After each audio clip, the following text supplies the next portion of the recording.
నేను ఒకసారి ఫ్రెండ్కి సర్ప్రైజ్ ఇద్దామని చెప్పి బుర్కా వేసుకొని పోయినా ఎయిర్పోర్ట్కి. నా ఫ్రెండ్ వస్తుండు, స్కూల్ మేట్, కాలేజ్ మేట్. సరే నాకు ప్రాంక్ చేయడం ఇష్టం, సరే పోదామని చిన్నప్పుడు బుర్కా వేసుకొని ఆటోలో వెళ్తున్నా. అంటే ఎట్లుంటుంది ఫస్ట్ టైం బుర్కా వేసుకున్నా జనాలు ఏమనుకుంటారు పోతున్నా. ఆటోలో చూసి ఒకడు బైక్ ఫాలో అవుతా ఉన్నాడు. జస్ట్ కళ్ళు కనిపిస్తున్నాయి లిటరల్గా, అంత వేసేసుకున్నా. ఐ హై క్యా ఆకే హై, ఐ హై క్యా నాఖూన్ హై. ఈ అవ్వ కళ్ళు ఏళ్ళ మీద కామెంట్ చేస్తున్నాడు. అంటే బేసిక్గా నువ్వు ఎంత కప్పుకున్నావు ఎంత తిప్పుకున్నావు సంబంధమే లేదు.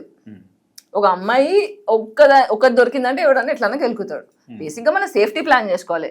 పద్ధతులు గిద్దతులు ఇవన్నీ అంతా చెప్తారు. How to be safe, what kind of friends you should have, what kind of contacts you should have to be safe. నిన్ను ప్రొటెక్ట్ చేసే పొలిటికల్, లీగల్, పవర్ఫుల్ కాంటాక్ట్స్ నీకు ఉంటే that is the most safetiest than clothes.